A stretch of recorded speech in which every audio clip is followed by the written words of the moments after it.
for all of us, and maybe especially for women, but maybe I'll just say for all of us, our relationship with our women ancestors is something so full of possibility and also so broken.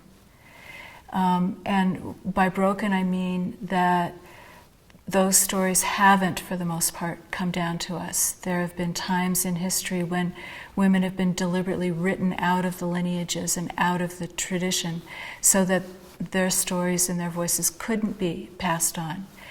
And I think a lot of people feel a great sorrow about that and a sense of loss. We have come to feel that the tradition could be immeasurably enriched by the re-inclusion of those voices. That the koan tradition in particular uses imagery and metaphor. It doesn't say, it's not a list of what's true. You know, if you ask, what is compassion? The koans will give you 8 instances of compassion. It won't give you a list of adjectives or nouns or verbs about what it is. And if those 8 instances of compassion are drawn from half the population, we can enrich our sense of compassion by including stories from the other half of the population. That just seems self-evident. And the imagery becomes much richer, which helps people with their experience. And I'll just give one example of that. I've been talking a lot about the process of awakening as a kind of gestation or pregnancy. And so many people, women and men alike, say, yeah, that feels right to me. In Zen, there's a lot of imagery of sort of penetration and sword thrusts and climbing mountains and all these kind of heroic deeds. And that's true. What we're saying is it's just not all that's true. That, again, women and men both sometimes feel like something is growing deep inside of them and they don't know what it is yet. And all they can do is sort of protect that process and wait and see what gives birth, what is given birth to. So, also what gives birth. So it reflects and people's experiences more, and it lets them imagine their experiences in different ways. And I think that's really helpful. So, one of the things we need to do is to go back and find the traces that we can find. What stories do we still have? What are the clues we can follow? How do we collect those and let them influence us?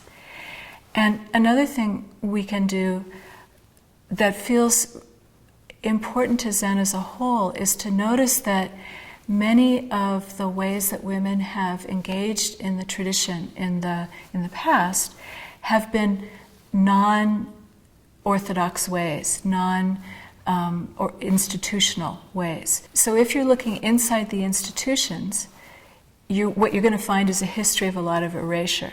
If you look outside the institutions, you're going to find an amazing richness of these kind of like peripheral, on the borders, on the edges, out in the wild places kinds of traditions that women created. And one example, one of my favorites, is a group of women from later in China, from the Ming Dynasty, who called themselves the people of the way.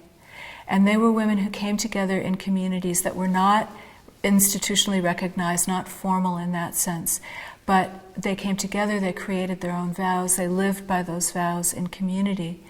And they tended to take jobs in the world like herbalist or midwife that did one really important thing. It gave them access to the women's quarters. And they were unnoticed because who pays attention to midwives and herbalists in a culture like that?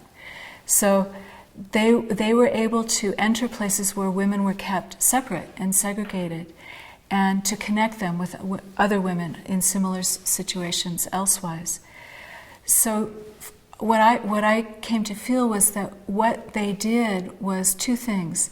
They subverted the mainstream ways of doing things and the orthodox ways and the rules in this most lovely and flowing way, and they connected. They connected women to each other. They connected women to the Dharma. They connected women to other possibilities of being a woman than the ones they were experiencing. So those two values of subversion and connection came to be very important to me. And so if we look for those clues, if we look for those stories, all of a sudden our ancestral heritage opens up to us.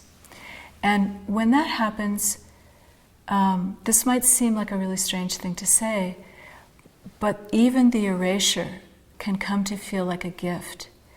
Because when you read the stories that have come down to us about other teachers, they start to have a kind of numbing similarity, and you realize, oh, there is a set story about what makes a Zen person. And I kind of don't believe it anymore because I've read it 87 times about 87 different people, you know. We don't have those stories, so we have a space that is open for our imaginations. So we may not be able to come into a kind of formal relationship with those women ancestors, but we can come into an imaginative relationship with them. We can have a completely different kind of relationship that involves our experience, our empathy, dreaming our way into their lives and hearing what they have to say from that perspective. So that's the piece about the ancestors in the past. The other thing that the rarity of women, or the stories that have come down to us about women in our tradition, is that means that one of our tasks is to become ancestors. It's up to us. The women of these generations in all these other places around the world, we now have to be the ancestors. And that's a whole, other big question, but it's a beautiful question to ask. In what way am I an ancestor to be? And how does that change how I think of not just my practice, but my whole life as well?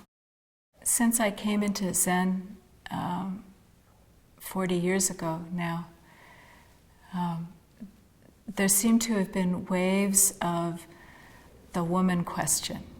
And the relationship between women and Zen has been kind of framed as a series of challenges that have changed over those decades, is exactly what the challenge was. And I think that what's important is not to collapse too quickly onto meanings, not to collapse too quickly onto conclusions about what happens when you put women and Zen in the same sentence, but to kind of watch what happens. And even more importantly, make opportunities available. We know that when you exclude voices, you don't have those voices, and that changes things. I would be really cautious about making a lot of pronouncements about what those voices will be like. I don't know yet how much of what I teach, what I write, is because I'm a woman. I mean, of course, it's got to have something to do with it, but I don't want to make meaning out of that too soon, and I don't want us to make meaning as a collective too soon. Let's just let a bunch of women talk and see what happens, and we might be really surprised about what the meanings are. I don't want to have the third term in the sentence that includes women and Zen always be problem. I would like it also to be exciting, interesting, beautiful, disturbing, subversive, connecting, all of those things too. And let's just let it rip and see what happens. And we are so young. Zen in the West is so young as a tradition. And women with strong voices in Zen in the West is even younger than that. So let's give it some time, but let's make the opportunities available.